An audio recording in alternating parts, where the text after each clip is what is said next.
But with that being said, we're going to move on to the three biggest upsets of the week. Obviously, we're going to have to start out with number 3, Michigan, at number 2, Ohio State.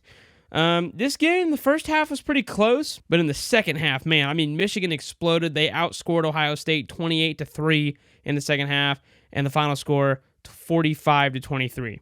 Now, before we continue, I think we all expected Michigan to get close because I picked Michigan to win, and you and Joey both picked Ohio State. Now, I picked Michigan because of their defense and because every time Ohio State has come up against a good defense, they've choked and almost lost the game.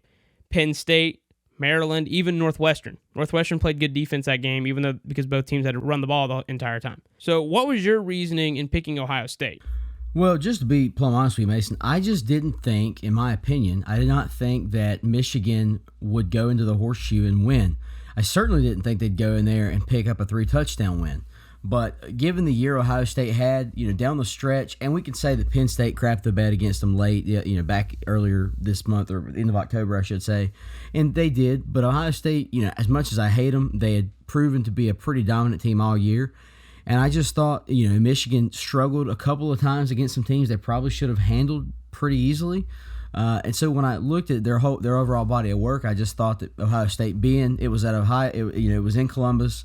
They're coming off a loss last year at the Big House. I just thought, that Ryan Day is going to have his guys ready to roll. And, he said last year, when you work this game 365 days a year and you come up short, it hurts. And we have to fix that. And so I was like, a year later, man, they're probably going to thrash. And they didn't. I mean, Michigan showed up. I'm glad for Harbaugh, glad for those guys in blue. And I'm okay getting this pick wrong because I wanted Ohio State to lose, but I just thought they would win. That's all. Yeah, man, and it's like I said, I was not going to pull for Michigan and pick Ohio State because I was not going to be pulling for my record. I was pulling for Michigan that entire game. I'm glad they won. I'm glad the defense won. But like you said, I think that I definitely expected Michigan to win that game. I even expected Ohio State to maybe muscle it out, but I did not expect Michigan to go into the horseshoe and win by 22. That I did not see coming. Michigan outrushed Ohio State 252 to 143 yards. Donovan Edwards rushed for 216 and 2 touchdowns in the absence of Blake Corum because of his injury. OSU actually ended up outpassing Michigan 349 to 278, with Michigan beating OSU's overall offense 530 to 492. So what's the difference? Because those are honestly pretty close. Turnovers and penalties for OSU. 2 interceptions in the fourth quarter, 9 penalties for 91 yards. That's a lot of and that's a lot of penalties at home. Michigan didn't even get that many penalties on the road. So that makes me wonder, is the horseshoe really that tough of an environment? Because remember, Oregon came in there, second game of the year last year, and beat them on the road. So that makes me think, how tough is the environment there? Or is Michigan just that good of a team? And that could definitely be it, because Michigan looked poised. Michigan played well. Michigan's defense, man, it's like I said, Stroud chokes under pressure. He always throws high when he does this. And OSU, man, I just got to say this. They've played basically high school teams all year, got tested maybe against Penn State, definitely got tested a little bit against Maryland, but man, they got blown out at home. And that is what is going to keep them out of the college football playoffs, especially if USC wins the Pac-12. Because if they would have lost to Notre Dame and gone to the Pac-12 and Ohio State only had one loss, they probably could have got in, but they didn't. If USC wins the Pac-12, I think they're going to get in over Ohio State. And it sucks, man, but well, it sucks for Ohio State because I've been saying all year they're overrated. They've been playing nobodies. They've been scoring all these points on nobodies. And finally, man, they come up against a good defense. And like we always see when this happens, Stroud freaked out. Doesn't do well under pressure. I mean, I just want to give going back real quick, just throwing it back to last year. I just want to give a shout out to UM because they didn't give up on Harbaugh. A lot of times what happens is if you don't win the big one, or at least a big rivalry game, or make yourself competitive in the first 3-4 years, especially. And when you look at some of these guys like the SEC and stuff, they call for your head and you'll be unemployed.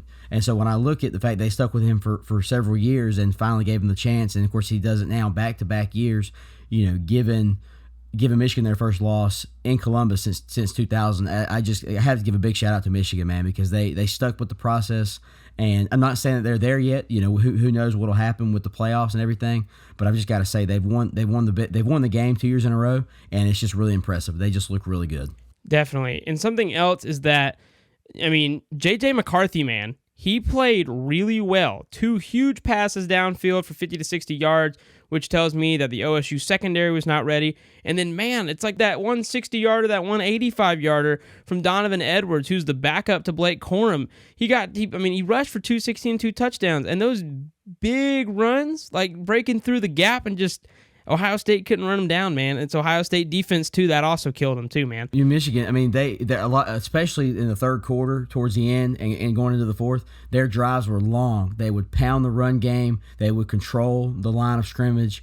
And the announcers were talking about it. They were like, this is a lot of what happened late last year. Michigan started to really control the line of scrimmage, pound the ground, pound the run game, and just wear down that defense and put together consistent, 70, 80 long drives, 70, 80-yard, several minute drives, and eventually it just wore them out late down the game, and they were able to get the win. So it's all around. Michigan just played great. They just did. Yeah, Michigan played a great game, and I think the consensus, too, is that Ohio State, they just hadn't played a good defense all year. They hadn't really played a defense that they couldn't get past. And Michigan showed up, and I love what you said, because that makes perfect sense. That's exactly like last year. That's how Michigan won by 2 touchdowns last year, man. Late in the game, pound the ground, and tire out the defense. And that's what they did. And they did it convincingly, and they ended up winning. So that's that.